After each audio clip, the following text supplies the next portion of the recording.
राम। तो शिव जी और पार्वती जी के विवाह की कथा मैं कहने जा रहा हूँ। तुलसीदास जी का एक दोहा है बड़ा सुंदर। रसना सांपिन बदन बिल, जो न जपई हरि नाम, तुलसी प्रेम न राम सो, ताहि विधाता बाम। तुलसीदास जी कहते हैं, जिनका भगवान राम जी से प्रेम नहीं है उनके लिए विधाता विपरीत उनको समझ लेना चाहिए। उनकी जिह्वा सर्पिणी है और उनका जो मुंह है वो सांप को रहने का बिल है, जो भगवान का नाम नहीं जपते। मानो सांप अपने बिल में रहता है, मुंह में जैसे जीभ रहती है, तो तुलसीदास जी कहते हैं जीभ नहीं है, वो मुंह में जीभ तो सांप है, सर्पिणी है, और मुंह तुम्हारा उस सर्पिणी के रहने का बिल है। सीताराम।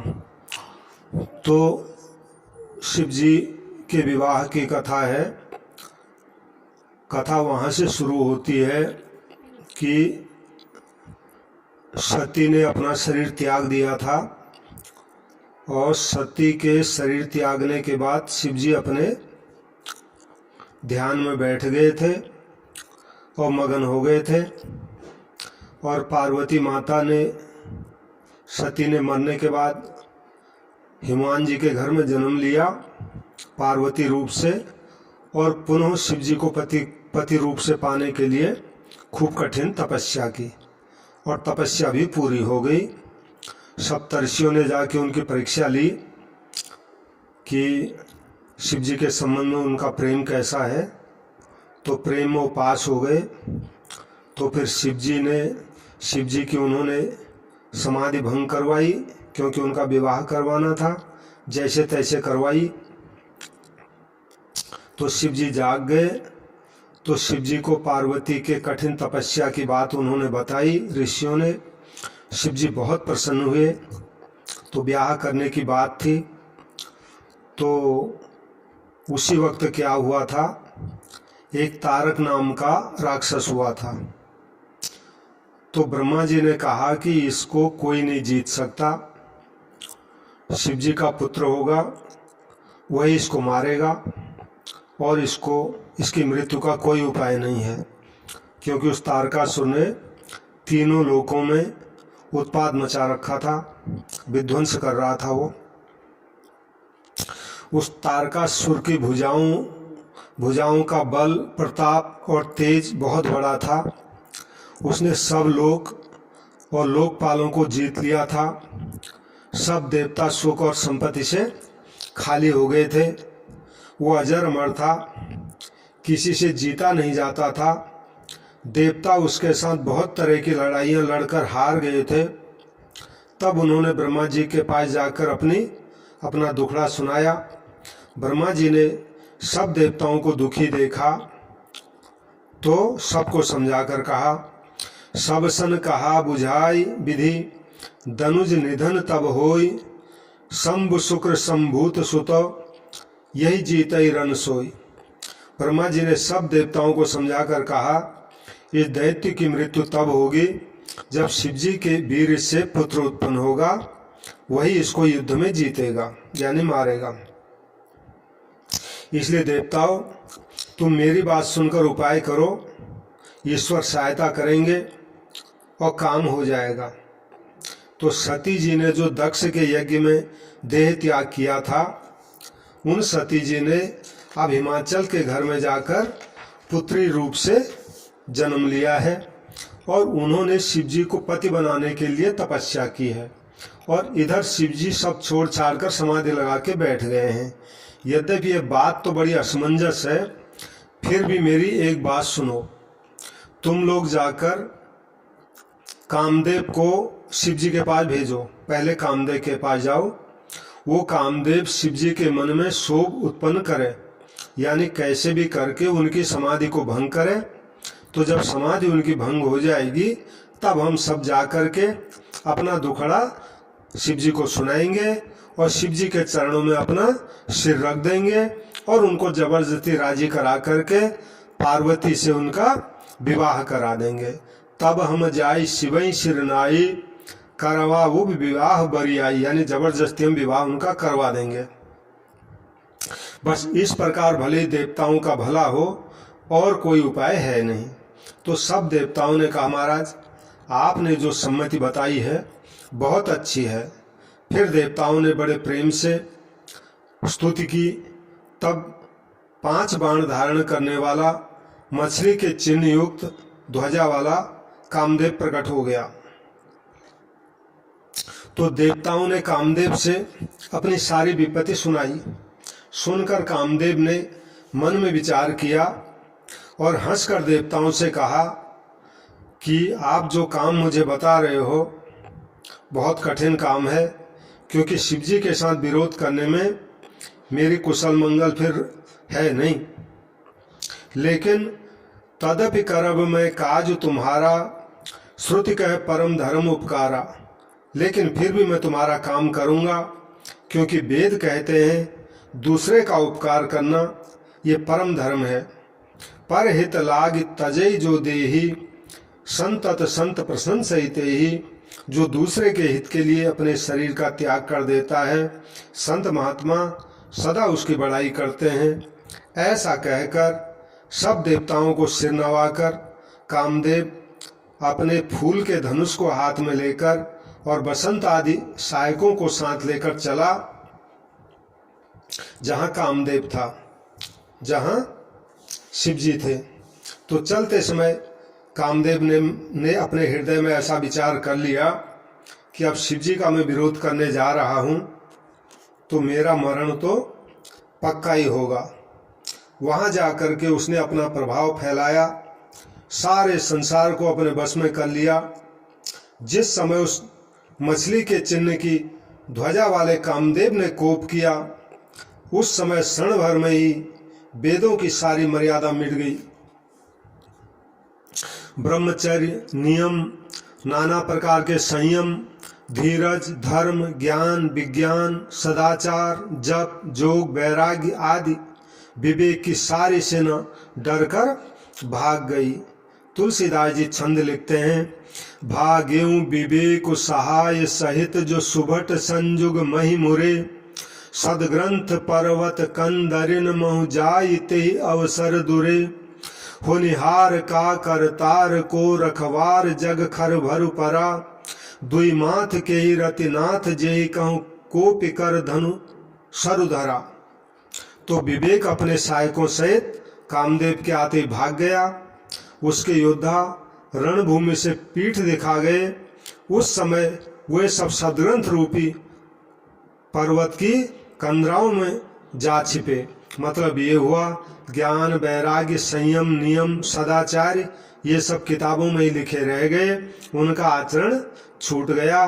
कामदेव का ऐसा प्रकोप हुआ, सारे जगत में खलबली मच गई। सब कहने लग गए, हे विधाता अब क्या होने वाला है? ऐसी विषम परिस्थिति में कौन हमारी रक्षा करेगा? ऐसा 2 सिर वाला आज कौन है जिसके लिए रति के पति कामदेव ने कोप करके आज हाथ में धनुष बाण उठाया है? तो तुलसीदास जी कहते हैं, जगत में स्त्री पुरुष संज्ञा वाले जितने चर अचर प्राणी थे वे सब अपनी अपनी मर्यादा छोड़कर काम के बस हो गए। सबके हृदय में काम की इच्छा हो गई। बेलों को देखकर वृक्षों की डालियां झुकने लगी, नदियां उमड़ उमड़ कर समुद्र की ओर दौड़ी, ताल तलैया भी आपस में संगम करने लगी। जब महाराज जड़ चेतन, जड़ वृक्ष, नदी आदि की ये दशा है, तब चेतन जीवों की करनी कौन कह सकता है? आकाश, जल, पृथ्वी पर विचरने वाले सारे पशु पक्षी अपने संयोग का समय भुलाकर सब काम बस हो गए। पशु पक्षी नभ जल थलचारी, भय काम बस समय विसारी। सब लोग कामांध होकर व्याकुल हो गए। चकवा चकुई रात दिन नहीं देखते। देवता, दैत्य, मनुष्य, किन्नर, सर्प, प्रेत, पिशाच, भूत, बेताल ये तो सदा काम के गुलाम हैं ही, यही समझकर मैंने इनकी दशा का वर्णन नहीं किया है। सिद्ध, विरक्त, महामुनि और महान योगी भी काम के बस हो गए, योग रहित या स्त्री विरही हो गए। भय काम बस जोगीस तापस पावरन की को कहे, देखै चराचर नारी मय जे ब्रह्ममय देखत रहे। अबला बिलो कहीं पुरुषमय जग पुरुष सब अबलामयम, दुई दंड भर ब्रह्मांड भीतर काम कृत कौतुक अयं। तो तुलसीदास जी कहते हैं, जब योगीश्वर और तपस्वी भी काम के बस हो गए, तब पामर मनुष्यों की तो कौन कहे, जो समस्त चराचर जगत को पहले ब्रह्ममय देखते थे, यानी भगवान का रूप देखते थे, वे अब उसको स्त्रीमय देखने लगे, और स्त्रियां सारे संसार को पुरुषमय देखने लगे, और पुरुष सारे संसार को स्त्रीमय देखने लगे। 2 घड़ी तक यानी 48 मिनट तक सारे ब्रह्मांड के अंदर कामदेव का रचा एक तमाशा खूब चला। और धरी न काहू धीर सबके मन मन सिज हरे, जे राखे रघुवीर ते उबरे ते काल महु। तुलसीदास जी कहते हैं, किसी ने भी हृदय में धैर्य धारण नहीं किया, कामदेव ने सबके मन हर लिए। श्री रघुनाथ जी ने उस समय जिनकी रक्षा की, बस केवल वही उस समय बचे रहे। तो 2 घड़ी तक ऐसा तमाशा हुआ, जब तब कामदेव शिव जी के पास पहुंच गया। शिव जी को देखकर कामदेव डर गया। जैसे कामदेव डरा, वैसे ही सारा का संसार फिर जैसा का तैसा स्थिर हो गया। भय तुरत सब जीव सुखारे, जिम मद उतर गए मतवारे। तुरंत ही सब जीव वैसे सुखी हो गए जैसे मतवाले लोग नशा उतर जाने पर सुखी होते हैं। महाराज, दुराधर्ष और दुर्गम भगवान रुद्र शिव जी को देखकर कामदेव भयभीत हो गया। रुद्र ही देख मदन भय माना, दुराधर्ष दुर्गम भगवाना। अब महाराज डर तो गया, लेकिन कामदेव ने सोचा वापस जाऊं तो फिर उसको लज्जा आई, अब कुछ कहते बनता नहीं। आखिर में उसने मरने का पक्का निश्चय करके उपाय रचना शुरू कर दिया। तुरंत ही फिर कामदेव ने ऋतुराज बसंत को प्रकट किया। फूले हुए नए नए वृक्षों की कतारें सुशोभित हो गई। वन उपवन बापिका तड़ागा, परम सुभग सब दिशा विभागा।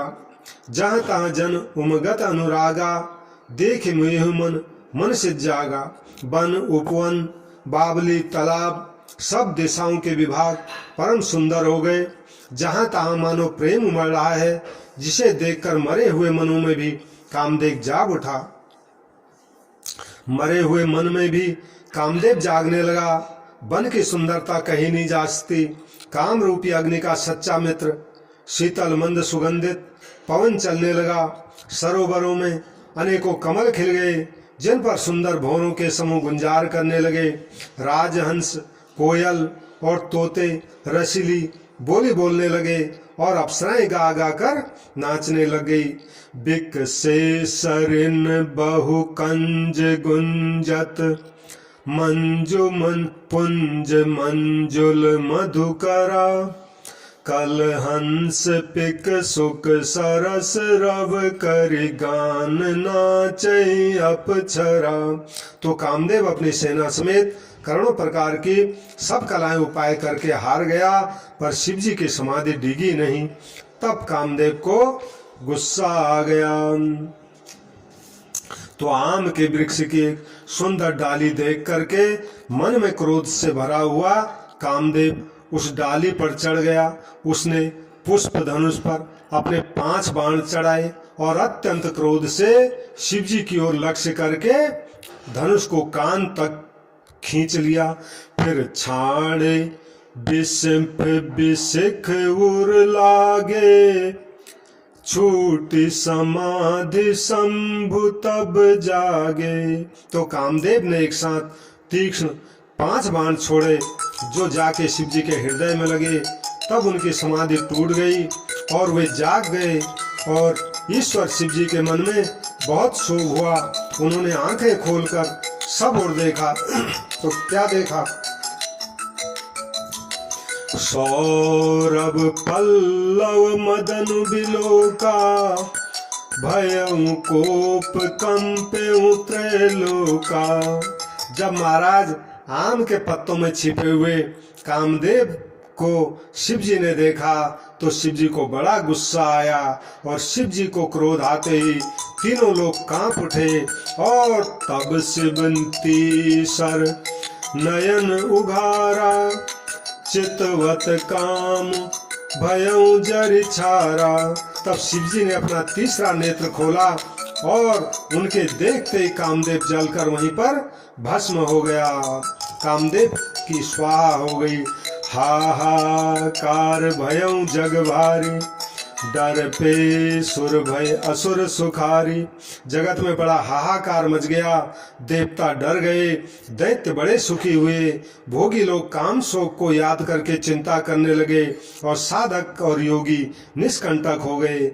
तुलसीदास जी लिखते हैं, जोगी अकंटक भय पति गति सुनत रति मूर्छित भई, रोदति बदति बहु भांति करुणा करति शंकर पै गई। अति प्रेम करि बिनती विविध विध जोर कर सन्मुख रही, प्रभु आशुतोष कृपाल शिव अबला निरख बोले सही। तो तुलसीदास जी महाराज कहते हैं, योगी निष्कंटक हो गए कामदेव के जलने से। कामदेव की स्त्री रति अपने पति की यह दशा सुनते ही मूर्छित हो गई। रोती चिल्लाती भांति भांति से करुणा करती हुई वो शिव जी के पास गई। अत्यंत प्रेम के साथ अनेकों प्रकार से विनती करके हाथ जोड़कर सामने खड़ी हो गई। और शीघ्र प्रसन्न होने वाले कृपालु शिव जी ने असहाय स्त्री को देखकर उसको सांत्वना देने वाले वचन बोले। हे रति, अब तेरे स्वामी का नाम अनंग होगा, वह बिना ही शरीर के सबके शरीर में व्यापेगा। अब तू अपने पति से मिलने की बात सुन कि तेरा उससे मिलन अब कैसे होगा। जब पृथ्वी के बड़े भारी भार को उतारने के लिए यदुवंश में भगवान श्री कृष्ण का अवतार होगा, तब तेरा पति उनके पुत्र प्रद्युम्न के रूप में उत्पन्न होगा। तो ये मेरा वचन अन्यथा नहीं होगा। शिव जी के वचन सुनकर रति चली गई, कामदेव की पत्नी। अब तुलसीदास जी कहते हैं, दूसरी कथा बखान कर यानी विस्तार कर कहता हूँ। अब जब ब्रह्मादि देवताओं ने ये समाचार सुना कि शिव जी की समाधि जो है कामदेव ने है भंग कर दी है और कामदेव जलकर भस्म हो गया है, तब सारे देवता बैकुंठ को चले। सब सुर विष्णु बिरंच समेता, जहाँ शिव गए जहाँ शिव कृपा निकेता। और फिर भगवान विष्णु को साथ लेकर के ब्रह्मा आदि देवता सब महाराज देवता वहां गए जहाँ कृपा के धाम शिव जी थे कैलाश में। उन सब ने शिव जी की अलग अलग स्तुति की। तब शशिभूषण शिव जी प्रसन्न हो गए। पृथक पृथक तिन कीन प्रशंसा, भय प्रसन्न चंद्र अवतंसा। कृपा के समुद्र शिव जी बोले, देवताओं कहिए आज क्या काम आए हैं इतने सारे। ब्रह्मा जी ने कहा, प्रभु आप तो अंतर्यामी हैं, तथापि हे स्वामी भक्ति बस मैं आपसे विनती करता हूँ। क्या विनती करता हूँ? बोले क्या विनती है सुनाओ। सकल सुरन के हृदय असो, शंकर परम उछाह, निज नयन देखा चहे, नाथ तुम्हार विवाह। हे शिव जी, सब देवताओं के मन में ऐसा परम उत्साह है, हे नाथ हम सब अपनी आंखों से आपका विवाह देखना चाहते हैं। आपकी बारात में बाराती बन के जाना चाहते हैं, आपको दूल्हा रूप में देखना चाहते हैं। हे कामदेव के मत को चूर करने वाले प्रभु, आप ऐसा कीजिए जिसे सब लोग आपके विवाह उत्सव को नेत्र भर कर देखें। हे कृपा के सागर, कामदेव को भस्म करके और उसकी पत्नी रति को वरदान जो आपने दिया है महाराज बहुत अच्छा किया है। सासति कर पुनि करहि पसाऊ, नाथ प्रभुन कर सहज स्वभाव। हे नाथ, श्रेष्ठ स्वामियों का सहज स्वभाव है, वो पहले दंड देते हैं और फिर कृपा करते हैं। महाराज, पार्वती ने अपार तप किया है, अब उसको स्वीकार कीजिए। तो ब्रह्मा जी की प्रार्थना सुनकर और प्रभु श्री रामचंद्र जी की वचनों को याद करके भगवान राम जी शिव जी को कह आए थे कि पार्वती ने आपको पति रूप में पाने के लिए कठिन तपस्या की है और अब तुम उससे विवाह कर लेना, आनाकानी मत करना। उसने जो पाप किया था, जो गलती की थी, उसको पछतावा हो गया, अब उसको आप उससे विवाह कर लेना।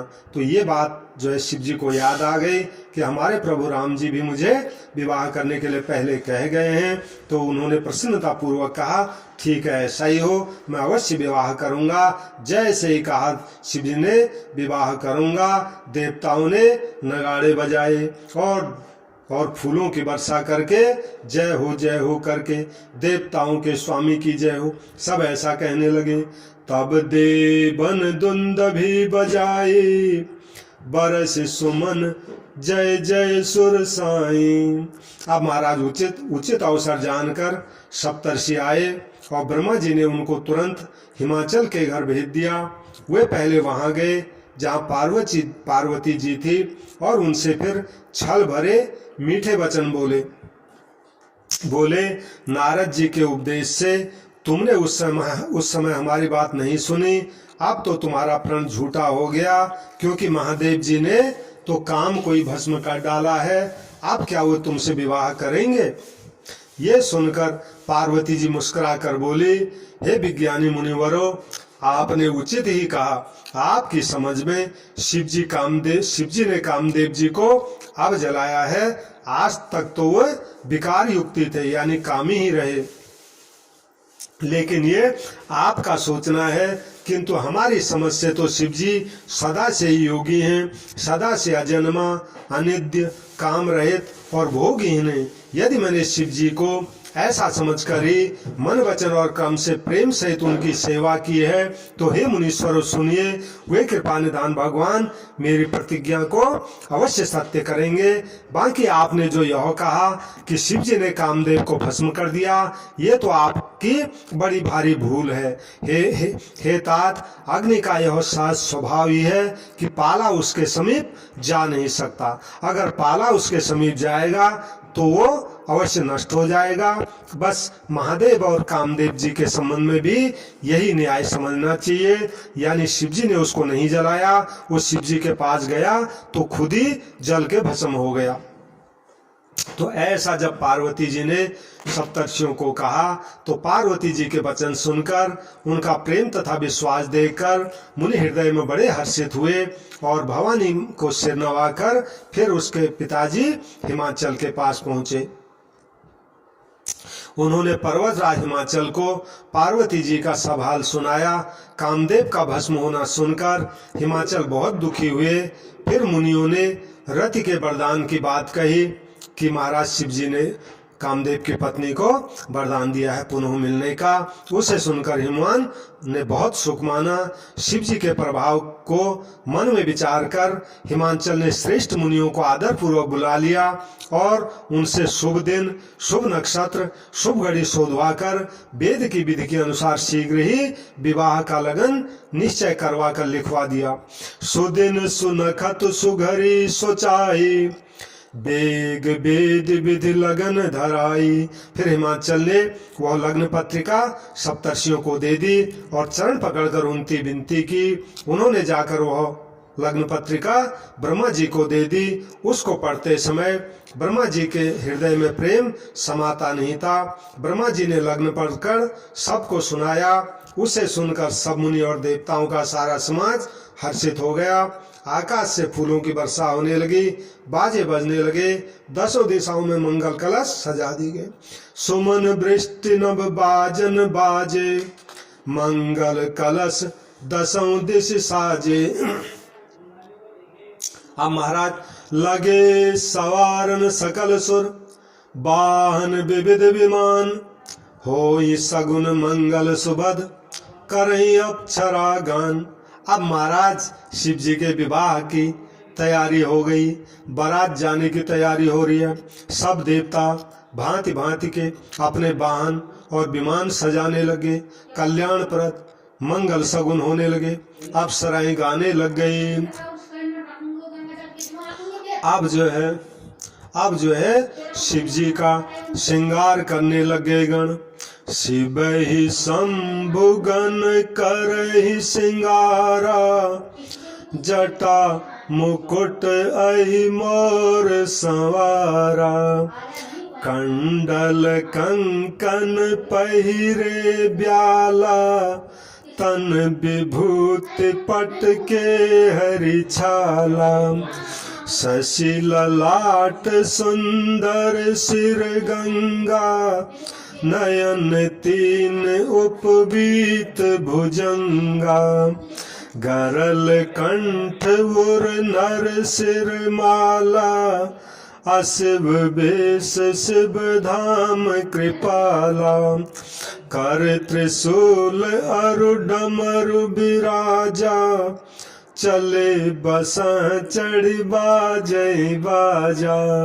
महाराज शिव जी के जो गण हैं वो शिव जी का श्रृंगार करने लगे, शिव जी को दूल्हा रूप में सजाने लगे। कैसे सजाया, तुलसीदास जी उसका वर्णन करते हैं। शिव जी के दो जटा थे, उनको जो बिखरी हुई थी उनको जो है ऊपर बांध दिया, मानो ये मुकुट हो गया।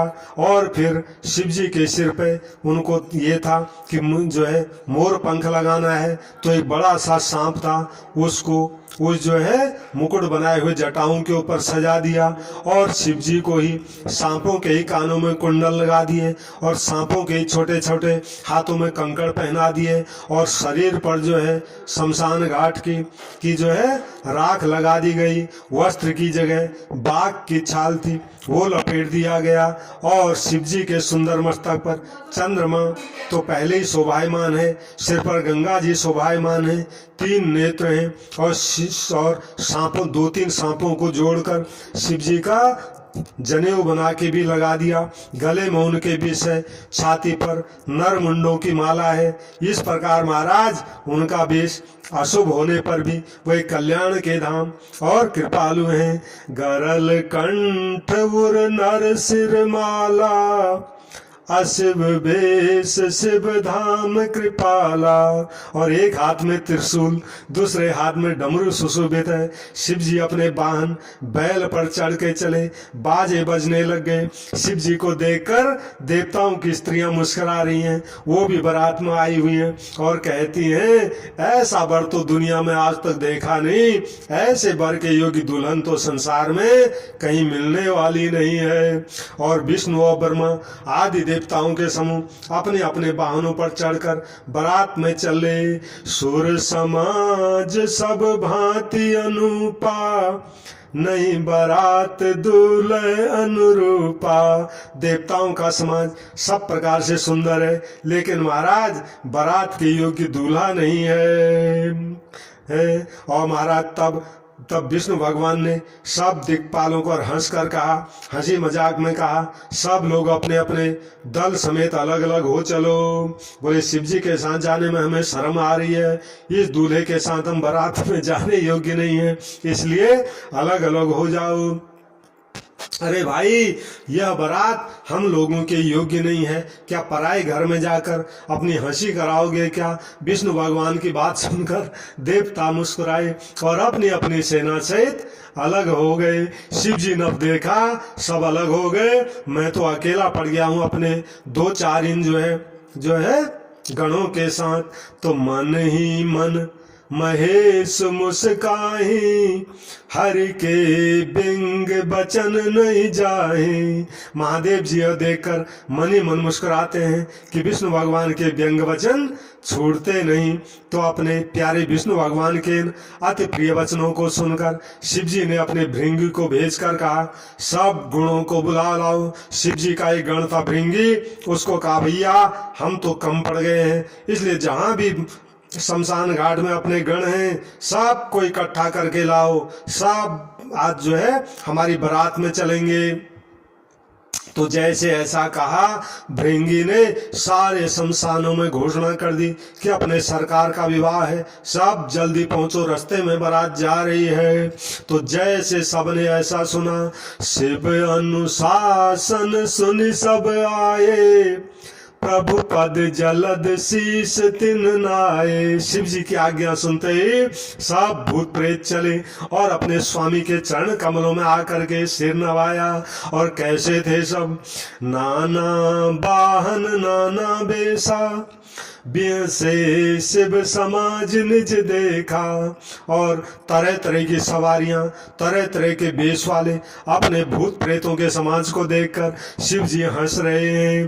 कैसे हैं? बोले कोई तो बिना मुख का है, किसी के बहुत सारे मुख हैं, कोई बिना हाथ पैर का है, तो किसी के कई हाथ पैर हैं, किसी के बहुत आंखें हैं, किसी की एक भी आंख नहीं है, कोई बहुत मोटा ताजा है, तो कोई बिल्कुल शीख जैसा दुबला पतला है। तन खीन को अति पीन पावन, कोई अपावन गति धरे, भूषण कराल कपाल कर, सब सद्य सोनित तन भरे।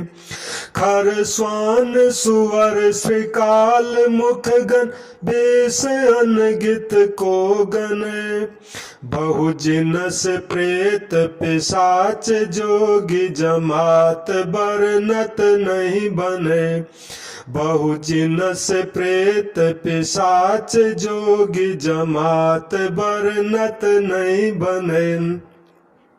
तुलसीदास जी कहते हैं, ऐसे बराती आ गए शिव जी की बारात में। भूत प्रेत, कोई बहुत दुबला, कोई बहुत मोटा, कोई पवित्र, कोई अपवित्र वेश धारण किए हुए हैं, भयंकर गहने पहने हुए, हाथ में जो है मुर्दे की खोपड़ी लिए हुए हैं, और सबके शरीर में ताजा ताजा खून जो है लपेटे हुए हैं। गधे, सुअर, कुत्ते, सियार के समान उनके मुख हैं। गणों के अनगिनत वेश को कौन गिने। बहुत प्रकार के प्रेत, पिशाच और जोगनियों की जमातें हैं। तुलसीदास जी कहते हैं, उनको कौन वर्णन कर सकता है। लेकिन आज सब बड़े मस्ती में, सब नाच रहे हैं, गा रहे हैं। नाच ही गावही गीत, परम तरंगी भूत सब, देखत अति विपरीत, बोल ही वचन विचित्र विधि। भूत और प्रेत सब नाचते हैं, सब गाते हैं, बड़ी मौज मना रहे हैं, देखने में बड़े बेढंगे जान पड़ते हैं, और जब बात करते हैं ऐसे बोलते हैं किसी को समझ में नहीं आती है। अब तुलसीदास जी कहते हैं, अब जैसा दूल्हा वैसी बारात बन गई है। जस दूल्हे तस बनी बराता, कौतुक विविध होई मग जाता। जैसा दूल्हा वैसी बारात बन गई। मार्ग में चलते हुए भांति भांति के तमाशा होते जाते हैं। और उधर हिमाचल जी ने क्या तैयारी कर रखी है हिमाचल प्रदेश में, ये बता रहे हैं। यहाँ हिमाचल रचेऊ बिताना, अति विचित्र नहीं जाई बखानम।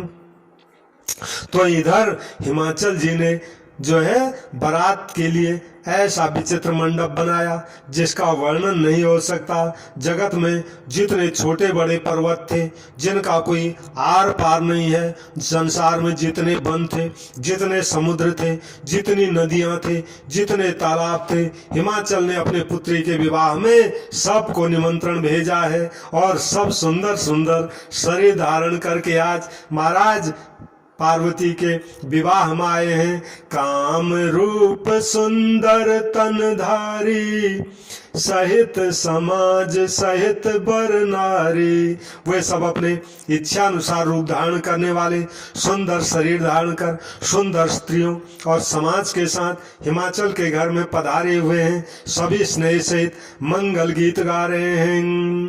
गए सकल तुहि नाचल गेहा, गावही मंगल सहित स्नेहा। तो हिमाचल ने उन सब के लिए पहले से बहुत सारे घर सजवा रखे थे। यथा योग्य उन स्थानों में सब लोग उतर गए।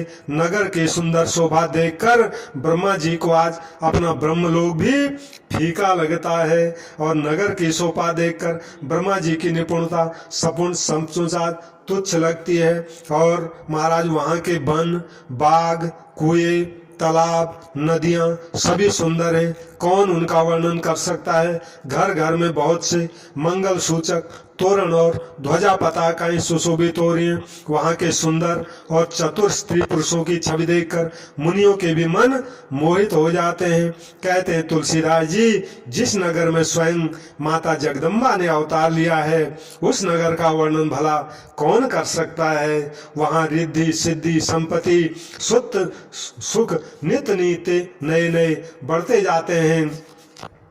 अब जब महाराज बारात को हिमाचल नगर के निकट आए सुनकर नगर में हलचल मच गई, और जिससे उसकी शोभा और बढ़ गई।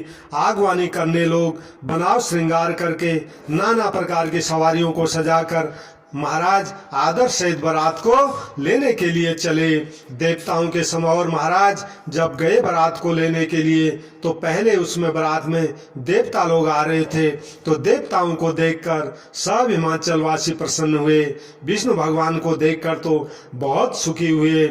महाराज शिव जी थे, वो थे विष्णु भगवान, और इंद्रदेव, वरुण देव, कुबेर आदि देवता सुंदर सुंदर सब मन में सोचने लगे, महाराज पार्वती का दूल्हा कितना सुंदर होगा।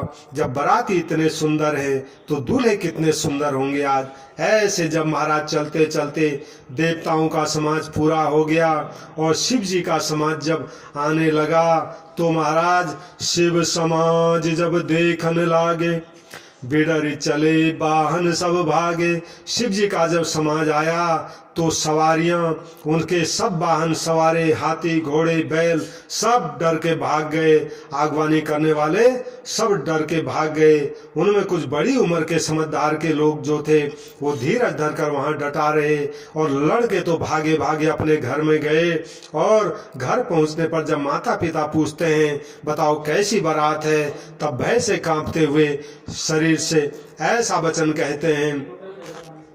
बच्चे अपने माता पिता को शिव जी की बारात के बारे में बता रहे हैं। कह रहे हैं क्या कहें, कोई बात कही नहीं जाती। अरे बारात है या यमराज की सेना है, दूल्हा तो पागल है, बैल पर बैठा हुआ है। अरे उसके शरीर पर सांप और मुर्दे की खोपड़ी और राख यही सब लगा रखा है उसने। तुलसीदास जी जो है बच्चों ने जो कहा उसका छंद लिखते हैं। तन छार ब्यार कपाल भूषण नगन जटिल भयंकरा, संग भूत प्रेत पिशाच जोगिन विकट मुख रजनी चरा। जो जियत रही बारात देखत पुण्य बढ़ते कर सही, देखी सोमा विवाह घर घर बात असिलर कन कही। तो बच्चे अपने माता पिता को बता रहे शिव जी के बारे में। बोले दूल्हे ने शरीर पर राख लगा रखी है, सांप और कपाल के ही उसने गहने पहन रखे हैं, बिल्कुल नंगा है, जटाधारी है, देखने में बड़ा भयंकर लग रहा है। उसके साथ अकेला नहीं है, भयानक मुख वाले भूत प्रेत पिशाच योगनियां और बहुत सारे राक्षस हैं। जो बारात को देखकर जीता बचेगा सचमुच यही कहेंगे उसके बड़े पुण्य हैं, और वही पार्वती का विवाह देखेगा। सब लड़कों ने अपने अपने घर जाकर अपने अपने माता पिता को ये बात बताई, और शिव जी का समाज समझ करके सब लड़कों के माता पिता मुस्कुराते हैं कि भाई शिव जी की बारात ऐसे ही होगी। उन्होंने बहुत तरह से बच्चों को समझाया कि निडर हो जाओ, कोई डरने की बात नहीं है, वो किसी को कोई परेशान नहीं करेंगे। अब महाराज जो आगवान लोग बच गए थे वो बारात को लेकर आ गए। उन्होंने सबको सुंदर जनवासे ठहरने के लिए दिए, और मैना जो है पार्वती की माता ने शुभ आरती सजाई, और उनके साथ स्त्रियां उत्तम मंगल गीत गा रही हैं। मैना शुभ आरती संवारी, संग सुमंगल गावहि नारी, कंचन थार सोह बर पानी, परिछन चली हरि हरसानी। सुंदर थालों में सोने, सुंदर हाथों में सोने सोने का थाल सुशोभित है। इस प्रकार मैना हर्ष के साथ शिव जी की आरती उतारने चली और जब महादेव जी को भयानक वेश में देखा तो स्त्रियों के मन में बड़ा भारी भयंकर भय उत्पन्न हो गया। बहुत ही डर के मारे भागकर घर में घुस गई। महाराज आरती हुई नहीं, सब डर के मारे शिव जी को देखकर भाग गई और शिव जी भी फिर जहाँ ठहरने की व्यवस्था थी वहाँ चले गए। मैना को हृदय में आज बड़ा दुख हुआ। उसने पार्वती को अपनी गोद में बैठाया, अत्यंत स्नेह से गोद में बैठाकर अपने नील कमल के समान नेत्रों में आंसू भरकर कहा कि जिस विधाता ने तुमको ऐसा सुंदर रूप दिया है, उसी मूर्ख विधाता ने तुम्हारे दूल्हे को पागल कैसा बना दिया। कस कीन बरु बोराह विध जेहि, तुम ही सुंदरता दई। जो फल चाहिए सुर तरु ही सो, बर बस बबूर ही लागही। तुम सहित गिरित गिरो पावक, जरो जल निधि महु परो। घर जाऊं अपजस हो जग जी, वत विवाह न हो करूं। कहने लगी मैना, जिस विधाता ने तुमको सुंदरता दी उसी विधाता ने तुम्हारे लिए बर इतना बावला कैसे बना दिया। जो फल कल्प वृक्ष में लगना चाहिए था उसको जबरदस्ती बबूल में लगा दिया। मैं चाहे तुमको लेकर पहाड़ से गिर कर मर जाऊंगी, चाहे आग में जलकर मर जाऊंगी, चाहे समुद्र में कूदकर मर जाऊंगी, चाहे घर उजड़ जाए, चाहे संसार भर में हमारी बदनामी फैल जाए, लेकिन जीते जी इस पागल के साथ तुम्हारे विवाह किसी भी हालत में नहीं होने दूंगी। तो हिमाचल की स्त्री मैना को दुखी देखकर सारी स्त्रियां व्याकुल हो गई। मैना अपनी कन्या के स्नेह को याद करके विलाप करती है, रोती है और कहती है, इस नारद का मैंने क्या बिगाड़ा था, जिन्होंने मेरा बसता हुआ घर उजाड़ दिया, जिन्होंने पार्वती को ऐसा उपदेश दिया कि इस पागल वर के लिए तो तपस्या कर। नारद कर में काह बिगारा, भवन मोर जिन बसत उजारा। महाराज सचमुच उनके न किसी को मोह है, न माया है, न उनके धन है, न घर है, न घर में स्त्री है। वे सब सबसे उदासीन है, इसी से वे दूसरे का घर उजाड़ने वाले हैं। उनको किसी की लाज तो है नहीं, न उनको डर है। भला बांझ स्त्री प्रसव की पीड़ा को क्या जाने, वो क्या जाने कि कन्या क्या होता है और उसका जो है बिगाड़ना क्या होता है उसको। तो महाराज ऐसे जो है पार्वती की माता बहुत दुखी हो रही थी। तो माता को जो है बहुत दुखी देखकर पार्वती जी कुछ विवेक की कोमल वाणी बोली, हे माता, विधाता जो रच देते हैं वो कभी टलता नहीं है। ऐसा विचार कर तुम चिंता सोच सब छोड़ दो। कर्म लिखा जो बाउर नाहू, तो कत दोष लगाई काहू। अगर मेरे भाग्य में विधाता ने बावला पति लिखा है तो क्यों किसी को दोष लगाया जाए। हे माता, क्या विधाता का लिखा हुआ तुमसे मिट सकता है। बेकार में अपने ऊपर उनकी बुराई करके कलंक का टीका मत लो।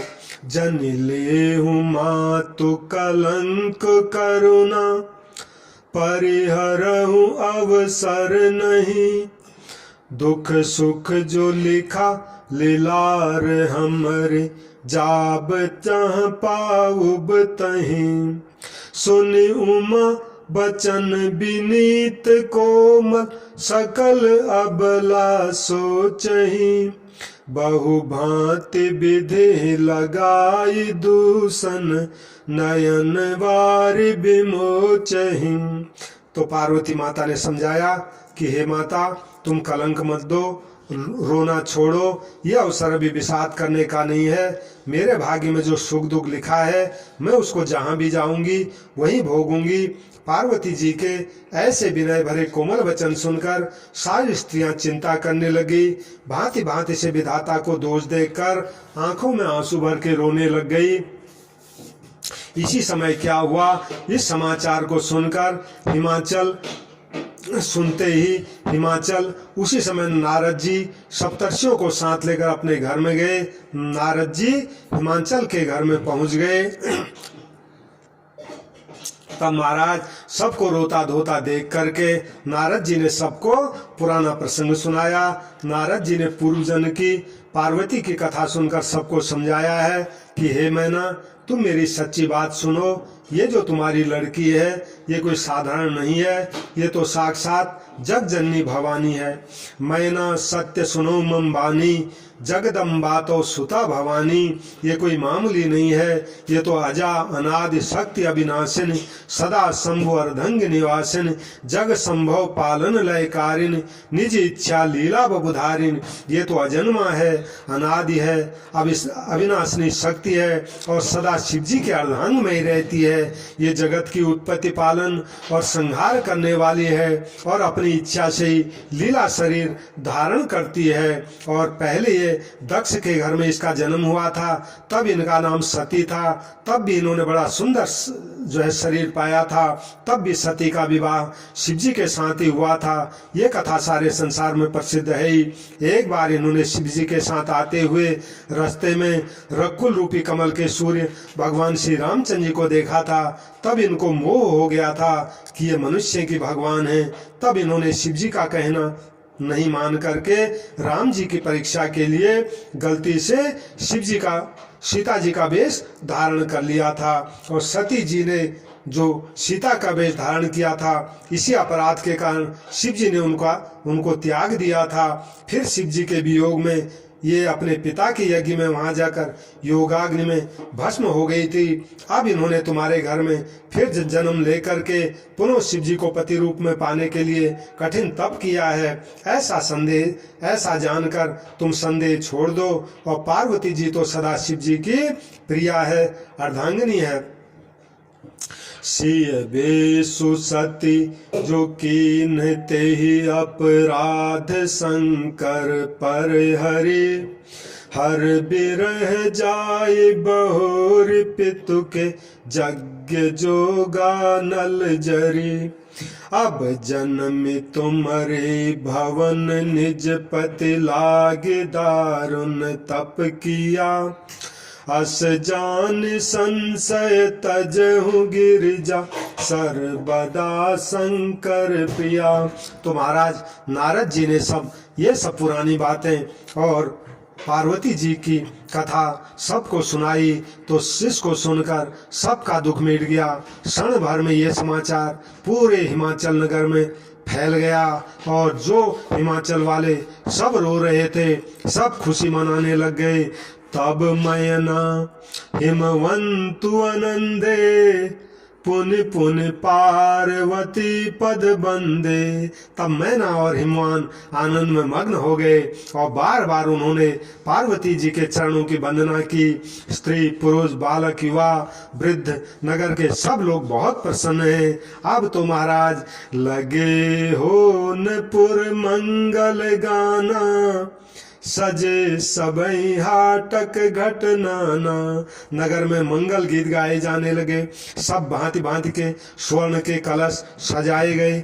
पाक शास्त्र में जैसी रीति है उसके अनुसार अनेक तरह की रसोई बनाई गई। जिस घर में स्वयं माता भवानी रहती हो उस घर की भोजन सामग्री का वर्णन भला कौन कर सकता है। अब हिमाचल ने आदर पूर्वक सब बरातियों को महाराज बुलाया। ब्रह्मा विष्णु सब जातियों को देवताओं को बुलाया। भोजन करने वालों की बहुत सी पंगतें बैठी। चतुर रसोइये महाराज भोजन परोसने लगे। स्त्रियों की मंडलियां देवताओं को भोजन देकर हमारा कोमल कोमल वाणी से गालियां देने लग गई। गारी मधुर स्वर देहि सुंदर बिंग बचन सुनावहि, भोजन करहि सुर अति विलंब विनोद सुन सच पावहि। जेवत जो बढ़ो आनंद सो मुख कोट हून परे कहो अचवाय दीन पान गवन बास जहाँ जाको रहो। तो सब सुंदर स्त्रियां मीठे मीठे स्वर में बरातियों को भोजन करते समय गालियां देने लगे और व्यंग भरे वचन सुनाने लगे। देवतागण विनोद सुनकर बहुत सुख अनुभव करते हैं, इसलिए भोजन करने में देर लगा रहे हैं। भोजन के समय जो आनंद बढ़ा, तुलसीदास जी कहते हैं, वो तो करोड़ों मुखों से भी नहीं कहा जा सकता। भोजन कर चुकने पर सबके हाथ मुंह धुलाकर सबको खाने के लिए पान दिए गए। फिर सब लोग जो जहां ठहरे थे वहां चले गए। अब महाराज बहुरी मुनि नहीं मुहंत कहूं लगन सुनाई आई समय बिलो की विवाह करो पठे देव बुलाई। फिर मुनियों ने लौटकर हिमवान को लगन पत्रिका सुनाई। विवाह का समय देखकर देवताओं को बिला भेजा। सब देवताओं को आदर से बुलवा लिया। सबको यथायोग्य आसन दिए गए। वेद की रीति से वेदी सजाई गई। स्त्रियां सुंदर श्रेष्ठ मंगल गीत गाने लग गई और वेदिका पर एक अत्यंत सुंदर दिव्य सिंहासन था जिसकी सुंदरता का वर्णन नहीं किया जा सकता क्योंकि वह स्वयं ब्रह्मा जी ने अपने हाथ से बनाया हुआ था। तो ब्राह्मणों को सिर नवाकर और हृदय में अपने स्वामी श्री रघुनाथ जी को स्मरण करके भगवान शिव शंकर उस सिंहासन पर बैठ गए और फिर मुनीश्वरों ने पार्वती जी को बुलाया। सखियां श्रृंगार करके उनको ले आई और पार्वती जी के रूप को देखते ही सब देवता मोहित हो गए। संसार में ऐसा गोस्वामी जी कहते हैं कौन कवि है जो माता पार्वती की सुंदरता का वर्णन कर सके। जगदम्बिका जाने भव भामा सुरन मन ही मन कीन प्रणामा। पार्वती जी को जगदम्बा और शिव जी की पत्नी समझकर देवताओं ने मन ही मन प्रणाम किया।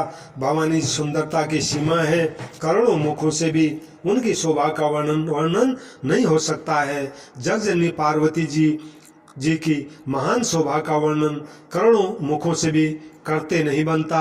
वेद शेष जी सरस्वती जी तक उसको कहते हुए सब चाहते हैं। तब तुलसीदास जी कहते हैं, मैं मंदबुद्धि तुलसी भला किस गिनती में हूँ। सुंदरता और शोभा की खान माता भवानी मंडप के बीच में जहाँ शिव जी थे वहाँ गई। वह संकोच के मारे पति शिव जी के चरण कमलों को देख नहीं सकती थी, परंतु उनका मन रूपी भौरा तो शिव जी के चरण कमलों में ही लगा हुआ था। अब मुनियों की आज्ञा से शिव जी और पार्वती जी ने गणेश जी का पूजन किया। मन में देवताओं को अनादि समझकर कोई इस बात की शंका न करे कि गणेश जी तो शिव जी पार्वती की संतान हैं, अभी कहाँ से आ गए। तो वेदों में विवाह की जैसी रीति कही गई है, महामुनियों ने मोह सभी रीति करवाई है। पर्वतराज हिमांचल ने हाथ में कुश लेकर तथा कन्या का हाथ पकड़कर भवानी को शिवजी की पत्नी जानकर शिवजी को समर्पण किया। गई गिरीश कुश कन्या पानी भवई समर्पी जान भवानी। और पानी ग्रहण जब कीन महेशा हे हर से तब सकल सुरेशा। जब शिवजी ने पार्वती का पानी ग्रहण किया सब इंद्रादि देवता हृदय में बड़े हर्षित हो गए। वेद मंत्र मुनिवर उच्चरहि जय जय जय शंकर सुर करहि। वेद मंत्र मुनि वर उच्चरहि जय जय जय शंकर सुर करहि। बाजहि बाजन विविध विधाना सुमन वृष्टि नभ भय विधि नाना। तो श्रेष्ठ मुनिगण वेद मंत्रों का उच्चारण करने लगे। देवगण शिवजी की जय जयकार करने लगे। अनेक प्रकार के बाजे बजने लगे। आकाश से नाना प्रकार के जय हो करके फूलों की वर्षा होने लगी। शिवजी पार्वती का विवाह हो गया। सारे ब्रह्मांड में आनंद भर गया। हर गिरिजा कर भयउ विवाहु सकल भुवन भरि रहा उछाहु। और दासी दास रथ घोड़े हाथी गाय वस्त्र और मणि अनेकों प्रकार की चीजें अन्न तथा सोने के बर्तन गाड़ियों में लदवा कर हिमांचल जी ने शिव जी को दहेज में दिए। इतना ज्यादा दिया जिसका वर्णन नहीं किया जा सकता। बहुत प्रकार का दहेज देखकर फिर हाथ जोड़कर हिमाचल ने कहा, हे शंकर, आप पूर्ण काम हैं, मैं आपको भला क्या दे सकता हूँ। इतना कहकर वे शिव जी के चरण कमल पकड़कर रह गए। तब कृपा के सागर शिव जी ने अपने ससुर का सभी प्रकार से समाधान किया। फिर प्रेम से परिपूर्ण हृदय मैना ने शिव जी के चरण कमल पकड़ लिए। कहा, हे नाथ, नाथ उमा मम प्राण समो, गृह किंकरी करे हूँ, क्षमे सकल अपराध अभव, होई प्रसन्न वर देव। हे नाथ, ये उमा मुझे मेरे प्राणों के समान प्यारी है, आप इसको अपने घर की टहलनी बनाइएगा और ये जो भी अपराध करे उन अपराधों को क्षमा करते रहिएगा। बस यही वरदान आपसे मांगती हूँ, यही वरदान मुझे आप दीजिए। तो बहुविधि शंभु सासु समुझाई, गौनी भवन चरण सिरुनाई। शिव जी ने बहुत तरह से अपनी सास को समझाया। तब वे शिव जी के चरणों में सिर नवाकर अपने घर को चली गई। फिर माता पार्वती को बुलाया और गोद में बैठाकर उसको सुंदर शिक्षा दी ससुराल जाने से पहले। करे हूँ सदा शंकर पद पूजा, नारी धर्म पति देवन दूजा। बचन कहत भर लोचन बारी, बहुर लाई उर्लीन कुमारी। कत विधि सृजी नारी जग माही, पराधीन सपने सुख नाही। और गोद में बैठा का पार्वती जी को सुंदर उपदेश दिया। बोले, हे पार्वती, तू सदा शिव जी के चरणों की पूजा करना। नारियों का यही धर्म है, उनके लिए पति ही देवता है और कोई देवता नहीं है। इस प्रकार की बातें कहते कहते उनकी आंखों में आंसू भर आए। उन्होंने कन्या को अपनी छाती से चिपटा लिया। फिर बोली, विधाता ने जगत में स्त्री जाति को आखिर क्यों पैदा किया? पराधीन को सपने में भी सुख नहीं मिलता। यूँ कहती हुई माता प्रेम में अत्यंत विकल हो गई, परंतु कुछ समय जान करके उन्होंने धीरज धरा और मैना बार बार मिलती हैं, पार्वती के चरणों को पकड़ कर गिर पड़ती हैं। बड़ा ही प्रेम है, कुछ वर्णन किया नहीं जा सकता। भवानी सब स्त्रियों से मिल भेंट कर फिर अपनी माता के हृदय से जा चिपटी। पार्वती जी माता जी से फिर मिलकर चली। सब किसी ने उन्हें यथा योग्य आशीर्वाद दिए। पार्वती जी फिर कर माता की ओर देखती जाती थी। तब सखियां उन्हें शिव जी के पास ले गई। महादेव जी सब याचकों को संतुष्ट कर पार्वती के साथ अपने घर कैलाश को चले। सब देवता प्रसन्न होकर फूलों की वर्षा करने लगे, सुंदर नगाड़े बजाने लगे। जाचक सकल संतोष शंकर उमा सहित भवन चले। सब अमर हर से सुमन बरस निशान नभ बाजे भले। तब हिमवान अत्यंत प्रेम से शिव जी को पहुंचाने के लिए थोड़ी दूर तक चले। शिव जी ने बहुत तरह से उनको संतोष कराकर जो है वापस भेजा। पर्वतराज हिमाचल तुरंत घर आए। उन्होंने जिन जिन को भी अपनी पुत्री के विवाह में निमंत्रण में बुलाया था, सब पर्वतों सरोवरों को बुलाया। हिमाचल ने उन सबको आदर से, दान से, विनय से, बहुत सम्मान पूर्वक सबकी विदाई की। तुलसीदास जी कहते हैं, जब शिव जी कैलाश पर्वत पर पहुँचे तब सब देवता वहाँ से उनको प्रणाम करके जय जयकार करके अपने लोकों को चले गए। तुलसीदास जी कहते हैं, पार्वती जी और शिव जी जगत के माता पिता हैं, इसलिए मैंने उनके श्रृंगार का वर्णन नहीं किया है। जगत मातु पितु शंभु भवानी, तेई श्रृंगार न करऊं बखानी। अब शिव जी और पार्वती कैलाश में जाकर विविध प्रकार के भोग विलास करते हुए अपने गणों सहित कैलाश पर रहने लगे। वे नित्य नए विहार करते थे। इस समय बहुत समय जो है बीत गया। तब जन्म्यो षटबदन कुमारा, तारक असुर समर्ज हिमारा। तुलसीदास जी कहते हैं, तब उनके 6 मुख वाले पुत्र स्वामी कार्तिकेय का जन्म हुआ, जिन्होंने बड़े होने पर युद्ध में तारकासुर को मारा था। जिसको मारने के लिए देवताओं ने शिव जी का ब्याह कराया था। वेद शास्त्र और पुराणों में स्वामी कार्तिकेय जी के जन्म की कथा प्रसिद्ध है, सारा जगत उसको जानता है। जनु जान सन्मुख जन्म कर्म प्रताप पुरुषारथ महा, तेहि हेतु मैं वृष के तु सुत कर चरित छंचे पहि कहा। तो कहते हैं स्वामी कार्तिकेय जी के जन्म के कर्म प्रताप और महान पुरुषार्थ को सारा संसार जानता है, इसलिए मैंने शिव जी के पुत्र जो है सन्मुख का चरित्र संक्षेप से कहा है। यह उमा शंभु विवाह जे नर कहि सुनहि जे गावहि, कल्याण काज विवाह मंगल सर्वदा सुख पावहि, कल्याण काज विवाह मंगल सर्वदा सुख पावहि। तुलसीदास जी कहते हैं शिव जी पार्वती के विवाह की इस कथा को जो स्त्री और पुरुष कहेंगे, जो इसको गाएंगे, वे कल्याण कार्यों और विवाह आदि मंगलों में सदा सुख पाएंगे। अंत में कहते हैं चरित सिंधु गिरिजा रमन, वेद न पावहि पार, बरनय तुलसीदास किमी अति मंद मंद गवार। कहते हैं गिरजापति महादेव जी का चरित्र समुद्र के समान अपार है, उसका पार जब चारों वेद भी नहीं पाते तब अत्यंत मंद बुद्धि गवार तुलसी भला उसका वर्णन कैसे कर सकता है। सियावर रामचंद्र की जय, उमापति महादेव की जय, सब संतों की जय। जय जय सीताराम, जय जय सीताराम, जय जय सीताराम।